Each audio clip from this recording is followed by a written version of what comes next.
Halo semuanya, kami dari kelompok 2 kelas 10 SMA Negeri 3 Cibinong. Di sini, kami akan menjelaskan tentang bagaimana sistem komputer itu dan apa saja yang terdapat di dalamnya. Namun sebelum itu, kenalan dulu yuk sama anggota kelompok kita. Yuk kita kenalan. Yang pertama ini namanya Andini Aura Pratiwi. Kalian bisa panggil dia Andin. Selanjutnya ada Arya Wicaksono. Kalau yang ini namanya Emir Muhammad Zaki. Selanjutnya ada Muhammad Garin. Dan kalau yang ini namanya Safira Nurlian. Kalian bisa panggil dia Afi. Dan yang terakhir ada Safa Amalia. Nah, kalian udah kenal kan sama anggota kelompok kita? Kalau begitu, langsung aja yuk kita ke video pembahasannya. Halo, kalian tahu nggak sih istilah sistem komputer? Tapi sebelum itu aku pengen ngasih tahu nih apa itu komputer. Komputer adalah peralatan elektronik yang menerima masukan data, mengolah data, dan memberikan hasil keluaran dalam bentuk informasi, baik itu berupa gambar, teks, suara, maupun video. Sedangkan sistem komputer adalah Sistem komputer adalah kumpulan perangkat-perangkat komputer yang saling berhubungan dan berinteraksi satu sama lain untuk melakukan proses pengolahan data, sehingga dapat menghasilkan informasi yang diharapkan oleh penggunanya. komputer yaitu ada 3. Yang pertama ada hardware, software, dan pengguna. Perangkat keras komputer atau hardware adalah komponen fisik pada komputer yang dapat disentuh, dilihat, atau dipindahkan. Contoh perangkat keras komputer ialah mouse, hard disk, prosesor, RAM, printer, scanner, dan lain-lain.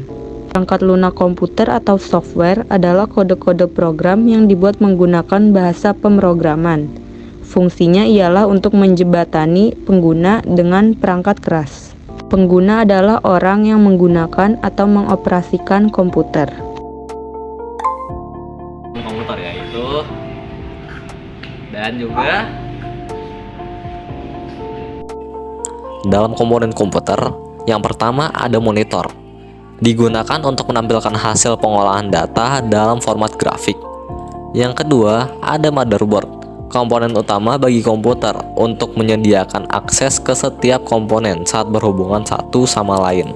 Yang ketiga ada CPU sebagai otak bagi sebuah komputer untuk mengatur segala aktivitas dan menjalankan program yang terdapat dalam sebuah komputer.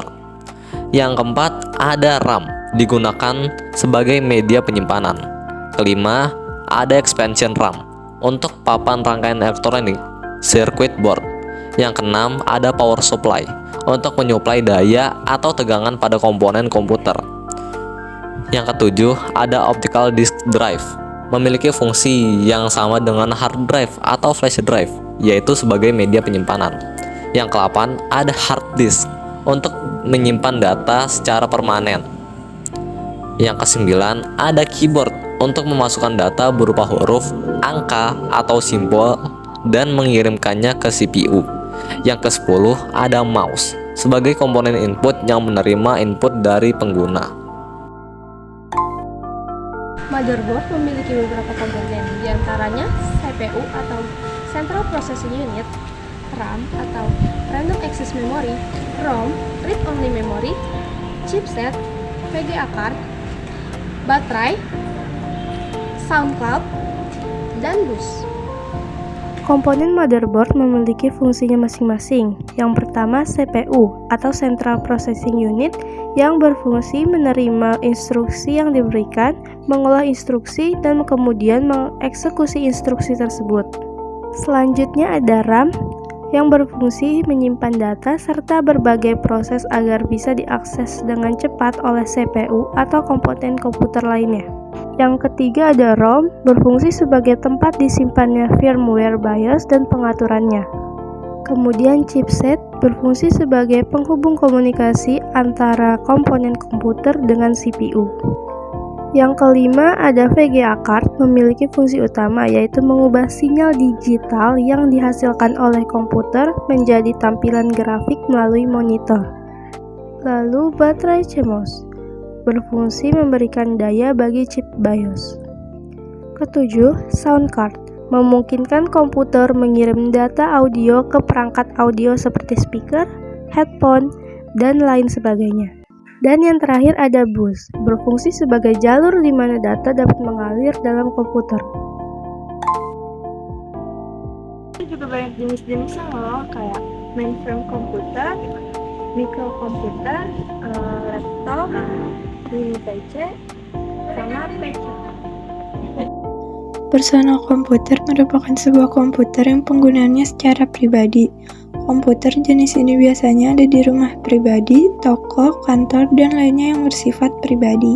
Komputer mikro merupakan komputer yang memiliki ukuran paling kecil dibandingkan dengan jenis komputer lainnya dan menggunakan mikroprosesor sebagai CPU, contoh ultrabook, smartphone, dan tablet.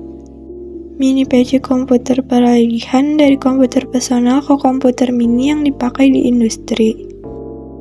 Laptop merupakan evolusi dari jenis komputer desktop di mana semua ukurannya menjadi lebih kecil mulai dari keyboard, CPU, dan juga monitornya.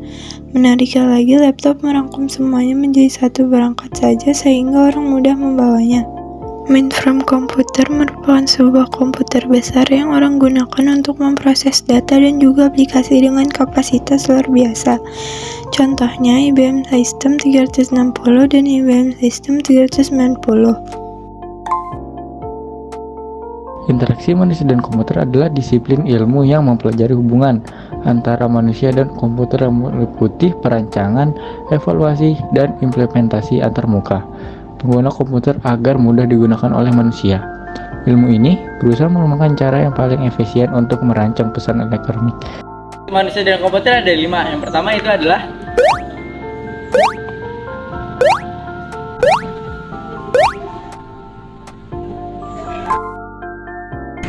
Kolaborasi dalam sistem komputer. Kolaborasi dalam sistem komputer adalah Kolaborasi dalam sistem komputer adalah sebuah hubungan perangkat keras dengan perangkat lunak aplikasi atau piranti lain melalui sistem operasi. Sistem operasi pun berkolaborasi dengan aplikasi untuk berinteraksi dengan penggunanya. kolaborasi sistem komputer, yaitu antara kamu sebagai pengguna atau brander dengan perangkat komputer atau hardware yang kamu jalankan untuk membantu kamu terhubung ke perangkat lunak atau software.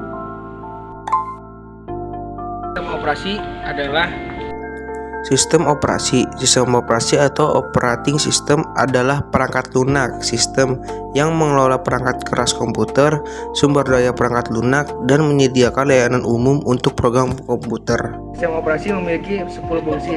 Fungsi sistem operasi yang pertama menyediakan antarmuka ke pengguna untuk berinteraksi dengan komputer.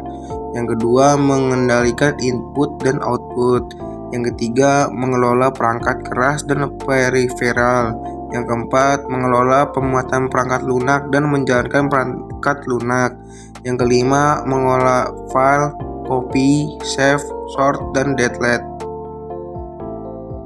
Yang keenam menangani interupsi dan kesalahan. Beberapa program dapat disimpan dalam RAM pada waktu bersamaan, tetapi prosesor hanya dapat memproses satu persatu.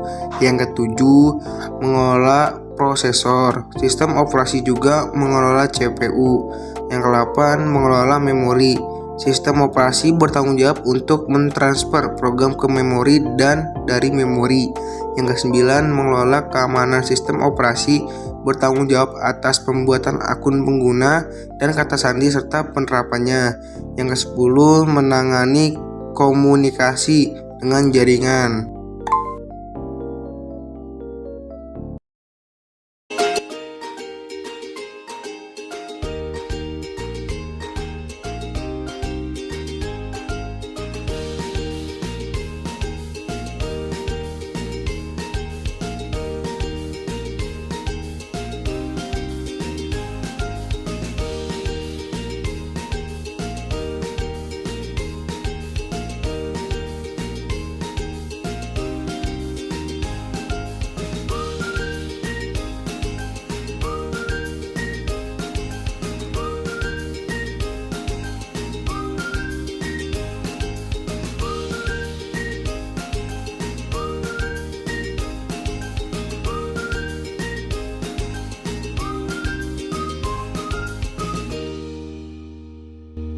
Nah, itu dia pembahasan tentang sistem komputer dari kelompok kami. Semoga apa yang telah kami sampaikan dan jelaskan di dalamnya dapat bermanfaat bagi kita semua. Kami memohon maaf apabila masih ada kekurangan maupun kesalahan kata dalam menjelaskannya. Terima kasih sudah menonton video ini.